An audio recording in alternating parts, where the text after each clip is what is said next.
big calls on all the big races. Welcome back. You know that's another time for What a Shout, film somewhere in the capital on a Thursday. More chance to get your eyes and ears on this week's edition, guys. Brought to you by our sponsors, Bet365. Dave Orton, myself thrilled to be back in the seat. You can hear some giggling. I've got Robbie Wilders back in with me. I do most of it to wind you up, you know. It doesn't wind me up. I love it. This is it. I've got a fan. It just rings around my head all day, that little. When you slow it down, that's why I'm really keen. I have to say that's pleasing. It also means that Pat Cooney must be sharpening his odds out there for us because he joins us, the great man from Stoke. Yes, yeah, looking forward to it. Dubai World Cup weekend as well. So, but a real jigsaw puzzle of a jumps card for us to look at.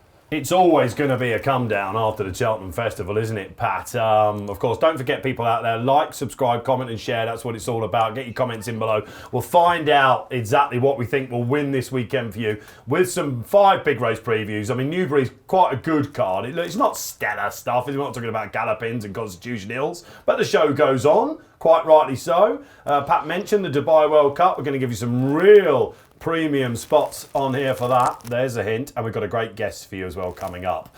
Let's have a look back though at the Cheltenham Festival Friday. We know you loved that review out there. We had the handicapper Matt Gardner in, the betting editor Keith Melrose last week. We enjoyed that, Pat, didn't we? The review of the first 3 days. Yeah, and it seems to be very well received, really. And to have a look at the Friday card, obviously the headline act was Gallopin the Show. And the thing that I took out of that race, I'm not one for times in national hunt racing normally, but the time he clocked was below standard for the race, and all the other races that day were like 10 seconds slower than standard. So for Gallopin to do that sort of a time, and it just seemed like a real war of attrition, that race, and to win by 7 lengths bounding up the running, I thought it was an amazing performance, really. And I slightly think, had in the back of my mind, Ahoy Seigneur was probably jumping and travelling better than he's jumped all season. So that was a bit disappointing. He departed the scene, but hats off to the winner to clock that sort of a time. I had my worries about him beforehand, but not anymore. It was an awesome performance. Yeah, he was a hot prize favourite, wasn't he, throughout? We'll get to him. The other thing, Pat, let's just stick with you. The Friday trade, as good as ever? Yeah, it was buoyant. It's helped really by the fact we were just about level coming into the meeting. And the Cheltenham Gold Cup is always the second most turnover race of the calendar behind the Grand Nationals. So there were thrills and spills ahead of us on the last day. But the Albert Bartlett has been a very kind race to bookmakers in recent years. And we had an 18-1 winner and 150-1 second. We could have done without Lossiemouth winning the Triumph. But, if you give us, what do we have? Favour winning 33-1 the handicap, a 66-1 winner of a Hunter Chase. It was pretty hard for the punters on the final day. So it was a winning meeting for us. And overall, Dave, all the stars turned up and delivered, didn't they? So lots of happy faces in the office and at the racecourse.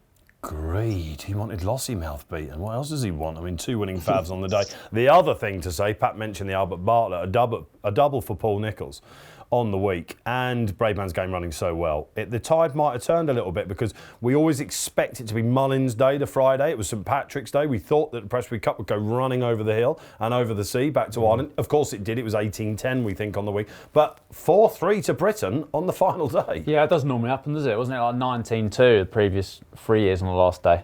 Some really good. Stay Away Fate looked really good in the Albert Bartlett. One further, Brown Advisory next season, I'd say. Yeah, OK, let's talk about Lossiemouth and let's go through them chronologically. Funny race to watch, wasn't it? Blood Destiny totally blew out. She was kind of left to do what she had to do, but she obviously, of course, put herself back on track. She should have gone in unbeaten, really, shouldn't she? Yeah, I think so. I mean, she was entitled to beat Gallamasso, really, based on that Leopardstown run. Everything went wrong there. Nice performance. I don't know how much she'll have left in the locker as a 5-year-old. It's often tough, isn't it? Like Vauban's found it tough this season. A 1, 2, 3, 4 for Mullins. Did we see a lot of people saying that not quite? We can't say the next Honeysuckle, but we might have seen the next Kenny Alexander Mare's horse in Garda de Massot as well. Yeah, possibly. Should be interesting stepping up in trip, definitely. Yeah, I think so. Because you don't really get a chance for these juveniles over 2.5 miles and beyond. We've seen how difficult it is for Vauban. No, you're right. It's 2-mile campaigns. It's always a bugbear of mine that juveniles don't really have, unless it's handicaps, the option to go and stretch out. A lot of them are grinders on the flat. And King used to buy ex-Aga Khan horses and things like that. You could always tell they wanted a bit further, so they do struggle in the second season. Were there any quotes coming anywhere for Lossiemouth? Was it like I might have even seen an Arkle one, Pat, did I? Yeah, well, we quoted her at 16 for the champion hurdle, and it's the usual Willie Mullins bingo, really. she'll get a price for every event she goes for, really. But yeah, interesting, isn't it? I think Willie Mullins, he's got a hard task keeping these horses apart. It's all very well meeting in the championship races, but he's going to have to plot his way through them with both the first, second. I thought the third ran ever so well as well. Zenta, that's got plenty of ability as well. So, yeah, we'll leave it to Willie Mullins to get them organised for the rest of the season. Yeah, of course, we've got Aintree coming up. We've got Fairyhouse and Punchestown as well. You're still going to see these stars of 1-4 for Mullins then in the Triumph. And Zenta, isn't she a speedy sort? Yeah, let's go to the other grade ones then, because otherwise we'll be here all day. Stay Away Faye then, beat Affordable Fury, who at the start of the season looked very good for Noel Mead. It's good to see Noel get one on the, on the crossbar, certainly. Or Corbett's Cross, my lord, I've forgotten about him. That was strange. That was a strange one, wasn't it? Yeah, that was a weird one. How have we rated the race first and foremost, Rob? We've given him a 1.52. It seems pretty high to my eye. Yeah, that is pretty big. I think he's worth it. I think he's a really, really good horse. There's an interesting stat beforehand, something to bear in mind next year about horses who've won 3 mile points. They're an unbelievable record in the Albert Bartlett. The level that's been now 8 of the last 11 winners, and it's been like 50 to 1 shots, 33 to 1 shots. There's only one in the top like 5 or 6 in the market who've done it. And that was Corbett's Cross. So that was a big negative for Free Cobb Bragg and horses like that. But yeah, so always an interesting race going forward. You're going to see a lot of future very good 3 mile chasers, I'd say, coming from that. Well, will we see next year's Gold Cup horse Coming to Trouble galloping to Champ then, Pat? He held his price, didn't he? The late money came in. I just thought it was an absolutely peach of a ride. I know people are saying, well, it's Paul Town, this is what you should expect, but he was in a horrible position after 3 fences. He's been hampered. He was on the inside. It wasn't until he pulled him out. He nearly got hampered when Ahoy Senor went down. And then when Paul's body language came up back in the saddle going to that second last, if you're on the Fav, you got what you wanted. Yeah, I think if you'd taken part in the day of the race gamble, you'd have been pretty much nervous for most of the trip. And he was lucky not to be brought down, of course, as you touched on when Ahoy Senor went, but he was very nimble-footed. And then as soon as the camera angle changed off to that final turn, you just thought, oh, okay, I suppose he'll go and win. But he had to get over the last, which he didn't do last time out, of course, last year, remember. But I just thought it was just a faultless performance. And I would rate him even better than that bare form because, as you touched on, nothing really went right for the horse in the first half of the race. Yeah, okay, all right. So that's from a bookmaker perspective. What price did you go immediately in the aftermath for next year's Gold Cup? I mean, we gave him a 184, Pat, which is the best since Corto Star, and that's better than Aplutard. And this is like heady realms we're in now. This is an undoubted superstar that we've got, and a vintage winner we've rated it as. Yeah, and this is one of the quite straightforward races to price up because he's only ever going to go for one race, isn't he? He's not like playing bingo where where is he going to go and so forth. We were 6-4 immediately after the race and 10 bar. That includes Brave Man's Game. And it also includes Jerry Colombe, who could be rated an unlucky loser. Step up and triple suit him. He has a bit to go to match strides with that favourite. But you'd like to see the likes of, the real whacker. He's 18 to 1 if that floats your boat. Ahoy Senor 20. But I thought the winner was something else. I'd struggled to see Brave Man's Game beating him, that's for sure. Let's bring in Robbie. Remind me if you were with Gallopin going into the Gold Cup. Doesn't matter if you I actually was in the end. You were? But I had an each way on Protect out 4 places and he got nabbed by Noble Yates. But also Gallopin is the youngest horse in the field as well, so yeah, there's no reason why any of the rest of them are going to close the gap. It's quite scary, isn't it, when you think that if he has a better passage through the race as an 8-year-old, and he could quite easily better that 184. Could he be a 190 horse? There we are. Let's not get carried away. Well, I will say, one eye catcher, Aplutard, I'm interested in him for the bowl at Aintree. I think he's about 10 to 1. I've got to be honest, I didn't see this. I've watched it back as well. I think I need bit more. I still think it's a leap of faith. He's been spared a hard race, which is the key thing, and he'll be meeting a lot of horses at Cheltenham that did have a hard race. And well, I mean, I saw enough there. I saw a lot more than I saw at Haydock, and we know he's still very good. He's gone off 4 to 1 in the end. He's ultimately got 2 P's next to his name. But okay, that's interesting, and this is your way of looking at it. I should congratulate you on a decent week, by the way. Yeah, it was a really good week. You must have thought you had Dashiell Drasher over the line at one point, didn't you? that was ridiculous. Yeah. But, that's the way it goes. But the net went in, didn't it, El Fabiano? Yeah. And I'm sure that the viewers out there will give you a bit of love out there because you've been saying it throughout the season on this show. For ages as well. The real whacker, nice, yeah, that was a good one as well. So we got Brave Man's Game slightly shy of his Kempton form on ratings, but he paid, didn't he, for trying to go with Gallopin. It's hard to say he didn't stay the trip, but whether he's a Cheltenham horse or not, it doesn't really matter. It was great to see him prove himself, and I think the King George is for the taking again, isn't it? Probably, yeah. I'd be interested in Shishkin potentially. I was looking at that slot. I was eyeing up a lot of Hollywood multiple potentially. I think Shishkin at about 8-10 to 1 for the King George. Hollywood multiple. Yeah, like I was looking at Constitution Hill for the Gold Cup at like 33s. Yeah, I got a feeling he might be going. We are hearing he's going chasing. By the way, did you see Parky's column earlier this week? I did. I actually quite like that shout. Get him in the champion chase next year, and then Gold Cup the year after to try and do something. Well, that's not been done. We won't dwell on it, but you got a lot of pelters on social media here at the Racing Post suggesting that Constitution Hill could run on the flat. And then Nicky comes out and says we might annoy them and all that sort of thing. So I just want to say, fair play. Cheers, Matt. I've got a lot of pelters of a boozer on Friday night as well. Did you? Right. Okay. But it's fellas I barely even knew. It's going to be one of those crazy voodoo things. But anyway, whether it happens or not, it's unlikely, isn't it? But we are hearing, as long as the schooling goes right, it will be fences. It's nice to speculate. Will it be Champion Chase, then Gold Cup? We are talking about amazing scenes, aren't we? The greatest game of all then. There's our review of the Friday Gold Cup day for you. How did you get on? Do you agree with our figures? Who's next year's winners? Get your shouts in below. You know I love reading them. So do the boys in the gallery. Let's have it.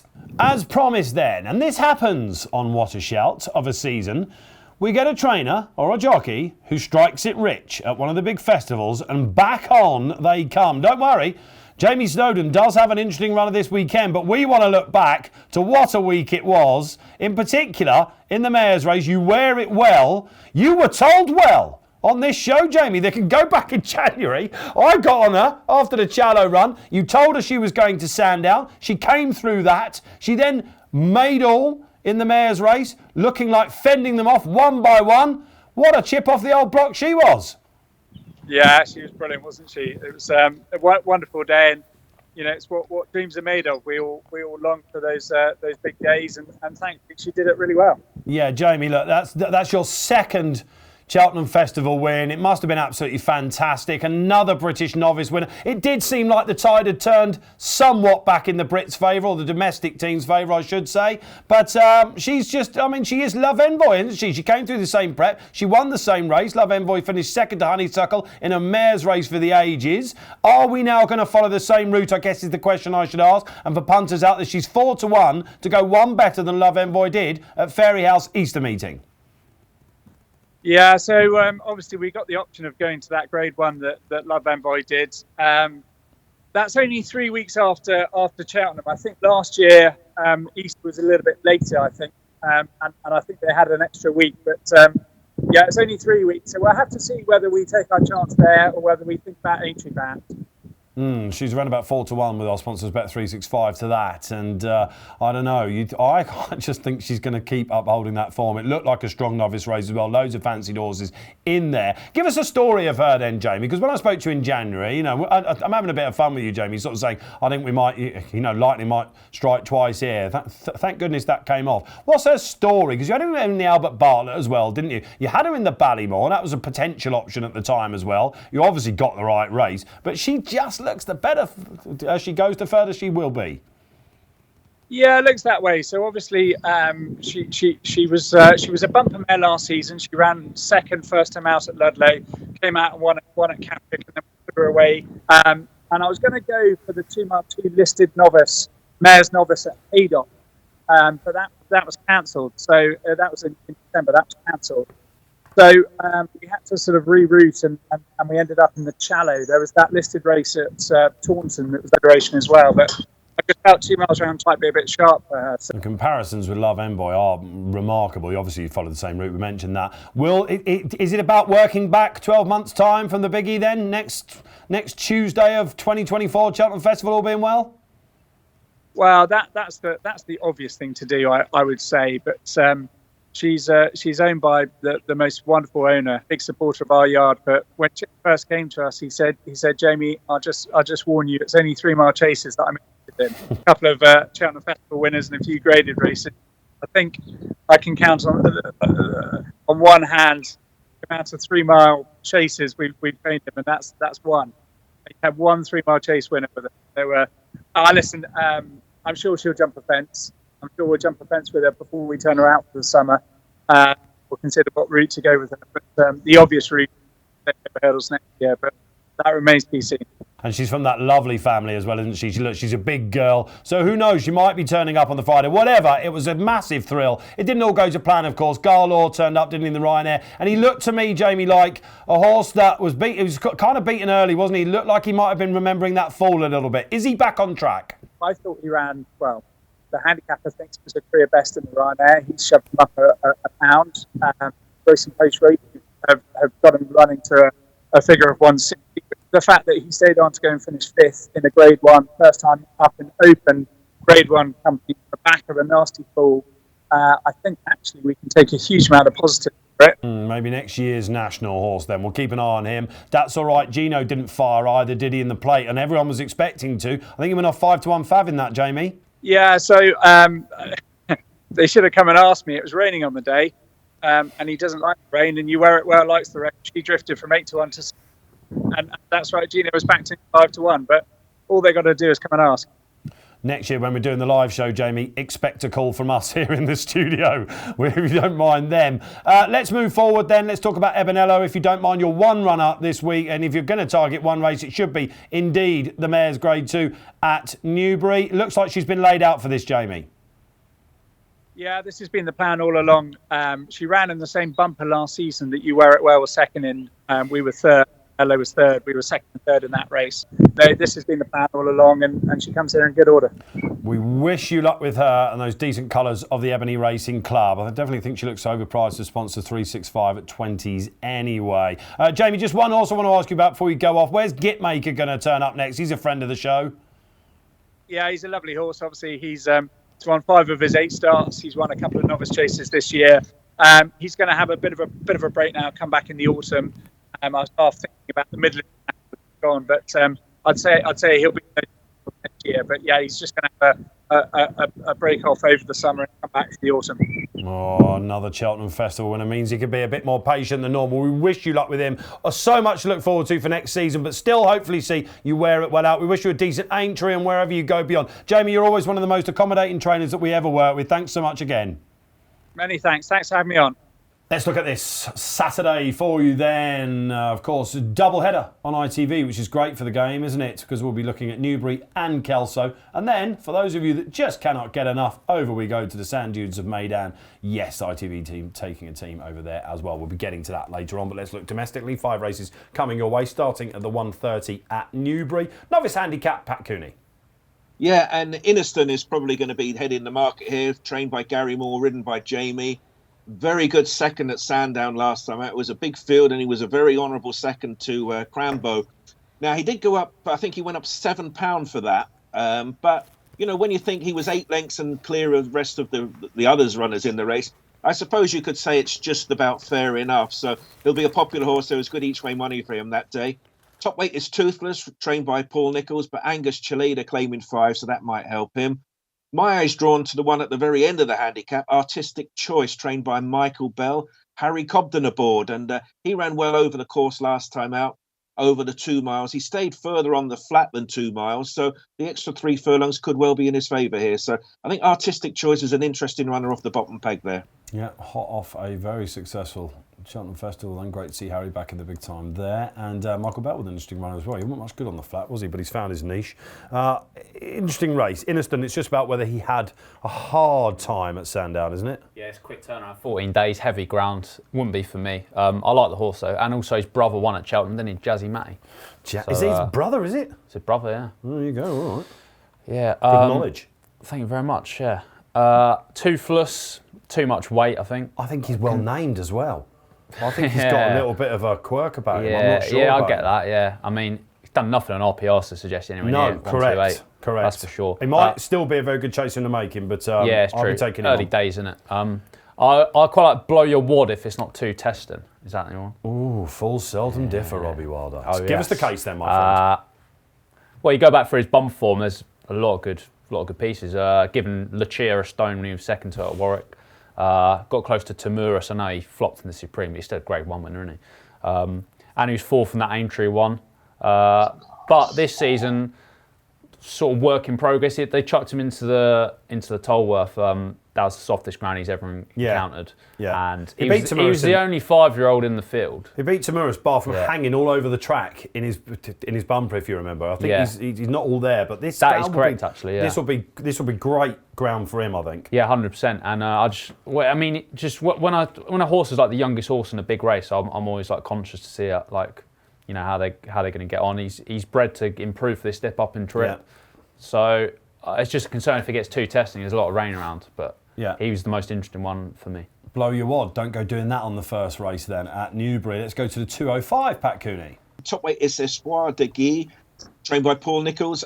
Maybe dropping down a bidding company here, but I thought it was pretty hard to fancy. It's his second run back for a wind-up, so maybe he's got that going for him. I think there's two of note, really. Cheltenham has been popular during the week, and that's Dan Skelton, Harry Skelton. And he won easily last time out, but that was only a Class 4. This is a Class 2, so as much as he's got that progressive profile and, the Skelton connections are sure to make him popular, he didn't strike me as necessarily being the best handicapped in the race. I saw the clip of Super 6 winning at Haydock last time out. He's only a 6-year-old. He won by 15 lengths, and it was amazing performance to watch him bounding up the run. And you don't often see that at Haydock. And he's only up 9 for that run, so he's a 6-year-old progressing. So I like Super 6. There's some older horses in the race. Riders on the Storm may be deemed a little bit interesting. He's a classy horse on his day. But I'm going to go at the other end of the age bracket and go Super 6, the 6-year-old, for the Twiston Davis team. Yeah, this is one of those races, Pat, isn't it? And Robbie, that we're coming towards the end of the season, if you like. The Big Bite, whether he can quite back that up, I would think that Espoir de Guy might have claims of reversing that for me. He took a definite blow on his first run for Paul Nicholls, and they're better off at the weights.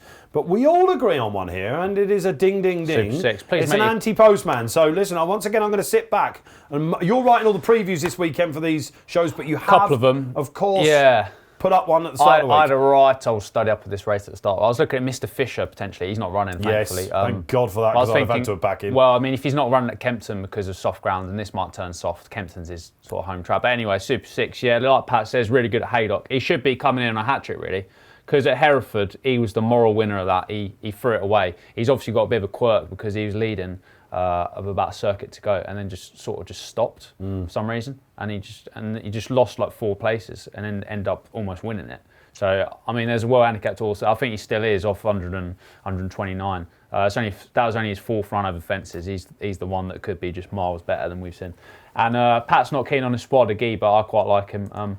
He is much better off with the Big Bite in this. Gemmeron's not running, actually. Yeah, I would have been, I would have had to have been with him. So I'm just going to hone in on Super 6. This is a unanimous tip from the panel. The key to Espoir de Guy is the ground. His form figures on... He's not had soft heavy in his last 4 starts. Yeah. And the last time he had heavy, he won off 145 easily. Rain is around, isn't it? The rain's there, yeah. I was looking at it thinking soft, and I'm still going to stick by that. But basically, he's not had his conditions in ages. Yeah. Paul Nicholls is going to be better for that run, I think, and he's going to get a good part out of him. And he should be a fair each-way price still with the 10 runners. Yeah, I totally agree. I think we've got the right 2 horses anyway there. Look out for a better showing there. All right, let's move on to the feature race at Newbury. And this is there's a path to this all season, Pat, isn't there, for the mares. It's the great final there. I say the great final because it's always a really competitive betting heat. Yeah, you might need a couple of darts to throw at the dartboard on this race, really. I think this is going to be at least 7 the field. There'll be plenty of tips, plenty of each-way places up for grabs here. And so many of these have got similar profiles, haven't they? They've all been mapped out for the race all season. They come here with a nice progressive profile.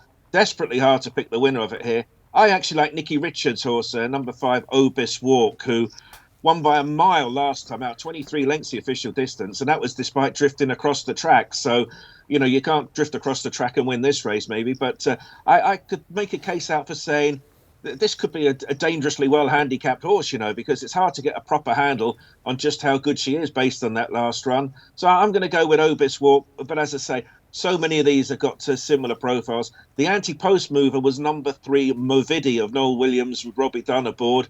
And that's like most of them, lightly raced, good progressive profile.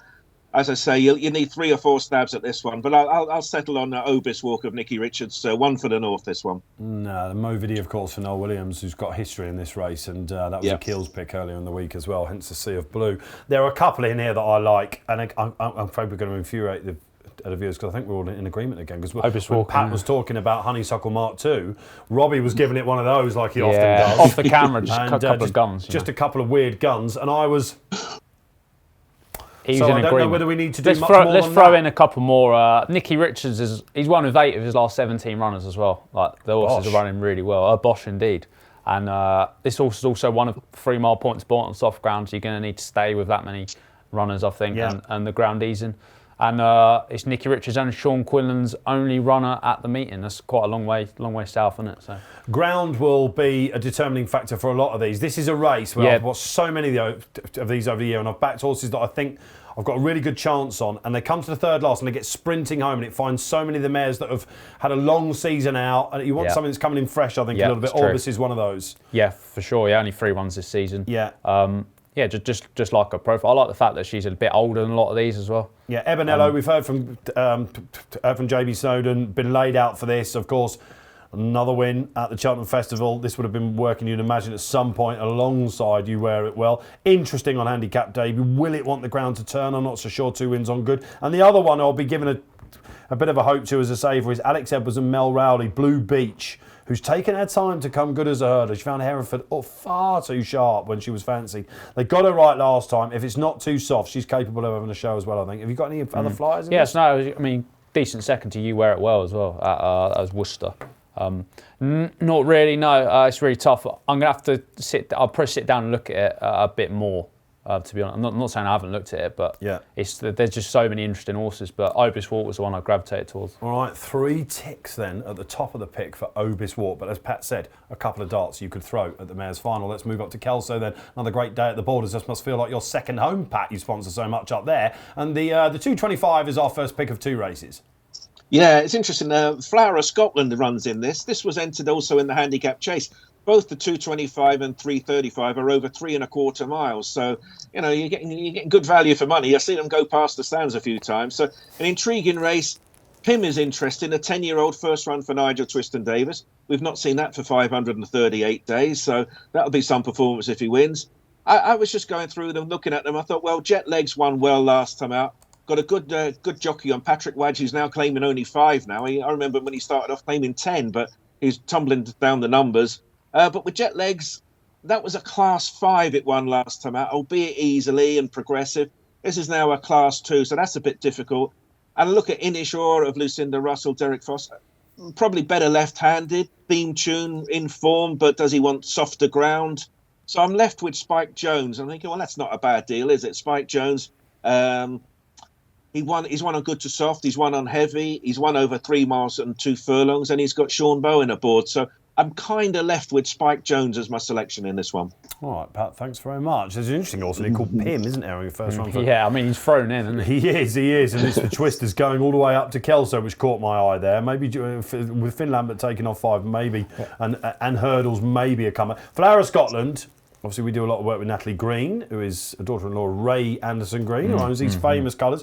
I think they're trying. It is the path to the Scottish National, I think, as long as she can get in. Yeah, you couldn't fancy Flower of Scotland. Not really over the hurdles. I think this will be a recovery mission. She was 3rd last time in the Edinburgh National, wasn't she? I think they still think there's a biggie in her. So yeah, Spike Jones, I can see it, and it looks quite a trappy race. Innisor is interesting for Lucinda Russell, but the jumping right did put me off. Yeah, much Haydock. Easier this for him though. Yeah, it went off shorter than he should have done at Haydock, really. 12-1 novice in a Grade 2. I know it was pretty weak. Pretty weak Rendlesham, wasn't it? But she could have run in the 335, of course. She was doubly entered Flower of Scotland, but I assume they're trying to look after her mark a little bit. What she's rated now, you ought to get in the Scottish National with. Yeah, sure.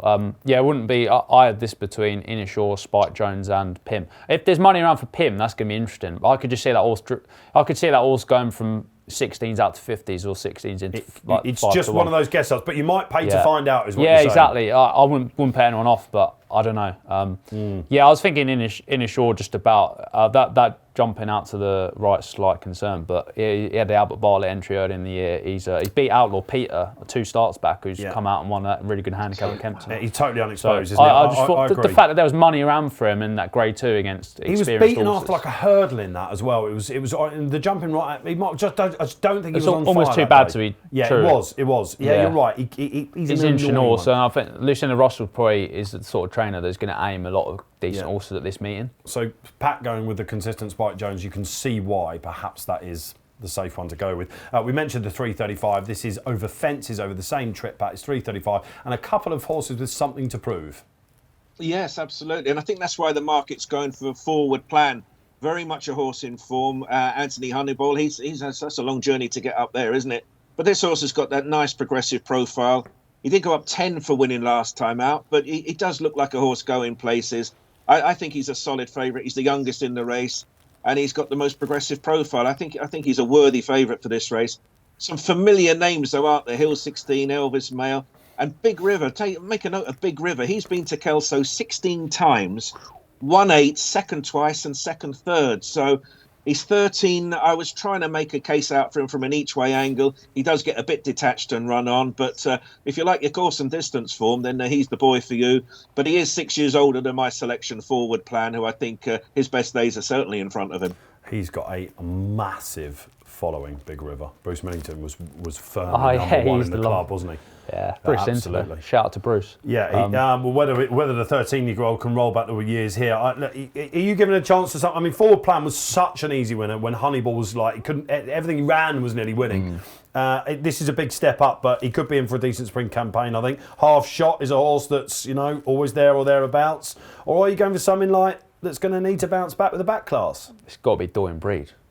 For Sandy. Yeah, I mean, he's been a bit disappointing this season, hasn't he? But he hasn't had soft ground yet. It was a step in the right direction behind Melodrama last time. That was over 2.5 miles. Melodrama had quite an easy lead. I mean, he gave him a race there, to be fair. He's been down a pound again.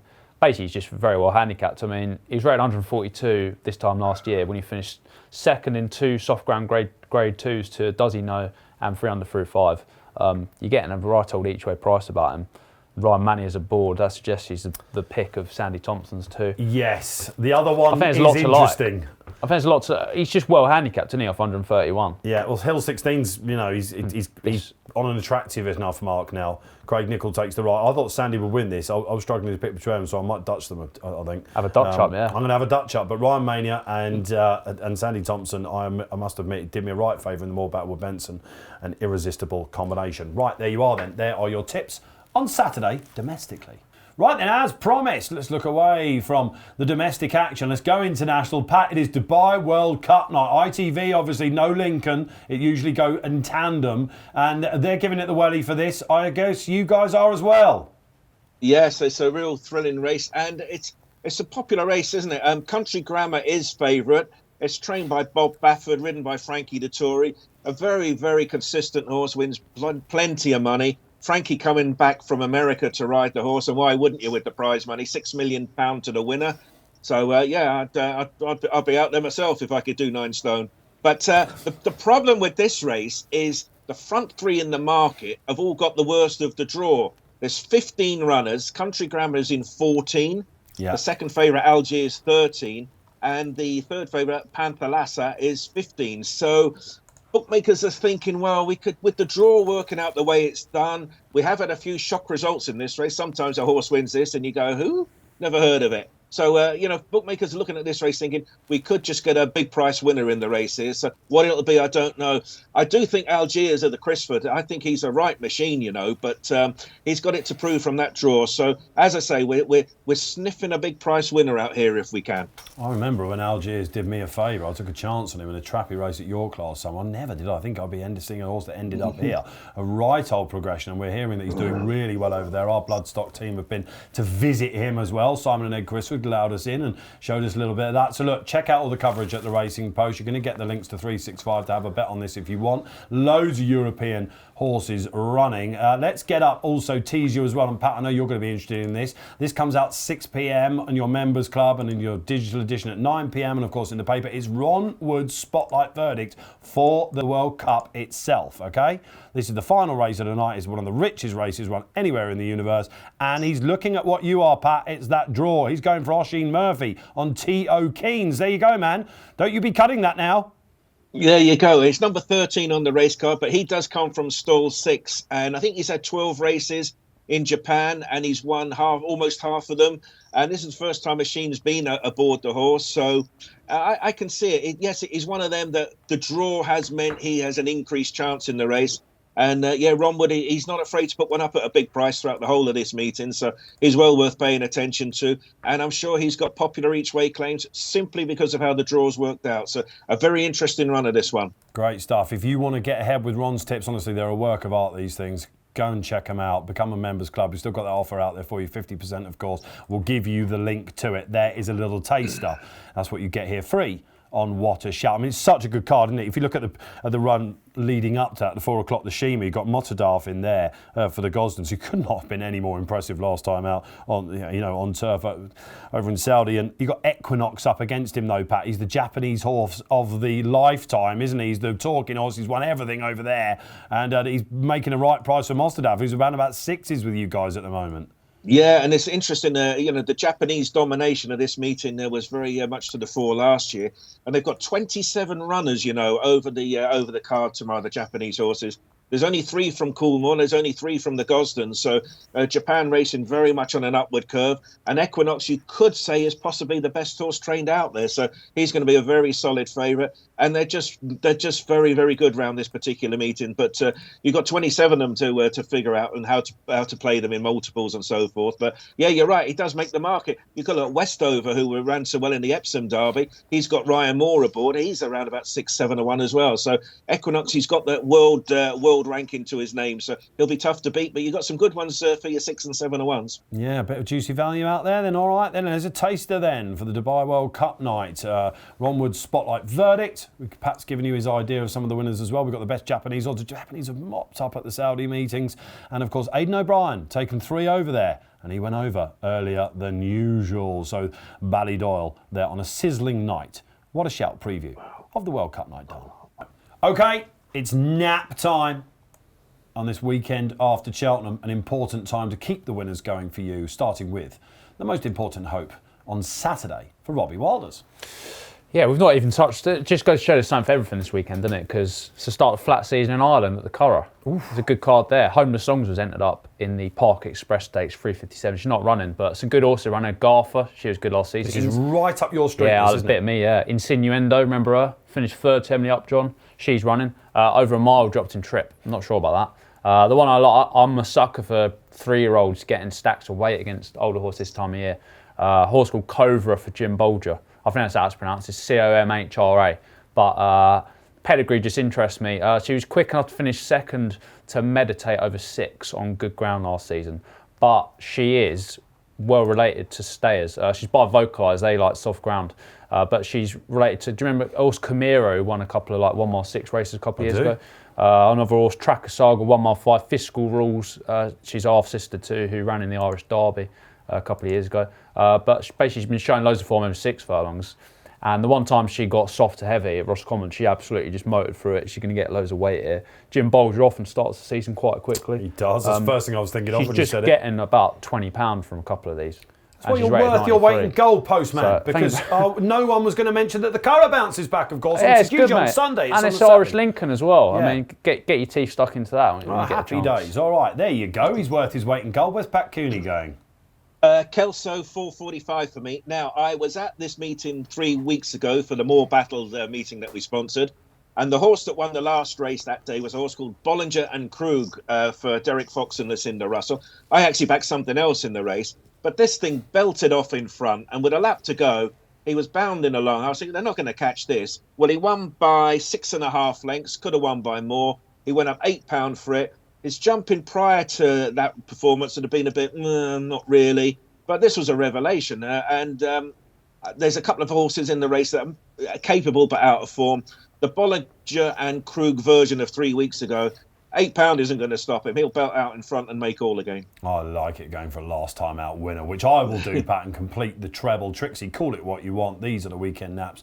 Orbis Walk then. Kenny Alexander, Nicky Richards, hot trainers, Robbie told us earlier, going down for that mare's finals. A juicy price. I'll be really surprised if she's not bang there, jumping the last. There's your naps. Well, sadly, that's all we've got time for on this week's What a Shout. Change is in the air, isn't it? But still some great domestic jumps action, and that card over at Meydan. The more you look at it, the more classy, sparkly angles there are. Will we see Japanese domination? Will the Brits and indeed the rest of the world hit back? Let's find out. It'll be great. What will you be doing this weekend, Robbie? Feet up? I'll go out to a nice vegan restaurant tomorrow night. Beautiful. I'm covering for Birchie, so I've actually got to work on Saturday a bit annoyingly. But, So are you doing Sunday tipping then? Yeah. Oh no. Well, actually, it's meant to be Sunday for Monday, but I want to do it Saturday, so I don't like working Sundays. You're going to get an If early you can lock afford it. Yeah, I think I'm going to do it early. Yeah. But just chilling out really, mate. Easy Yourself? like a Sunday morning for Robbie Wilders. Exactly. What about yeah, yourself? plenty going on. bits on. I'll be out there. Don't worry about it. I'm going to try and get to Newbury. So come and say hello if you see me. Pat Cooney, what about yourself, man? Yeah, a day off. I always loved this Dubai World Cup. It's on a bit earlier. The first race is 12:05. So I've got a day off. I just love this particular meeting. So feet up in front of the armchair and trying to back as many as I can. Absolutely. I think you've echoed lots of people out there. Great to have Pat with us again. Pat will be back in the studio. It's Lincoln time. We've got a decent guest lined up for that. Join us next week, of course. Don't forget, do gamble responsibly this weekend, guys. That's what it's all about. It's our Emerald at Bet365 and here at the Racing Post. Don't forget the free bets are out there, of course. If you want to take advantage of some of these offers out there, you can do so. Go racingpost.com/free bets. Great promo we've got going out there at the moment. Get some accounts going, have some fun. Maybe put a Trixie with the naps as well. All that sport out there. Don't forget to like and subscribe and enjoy it.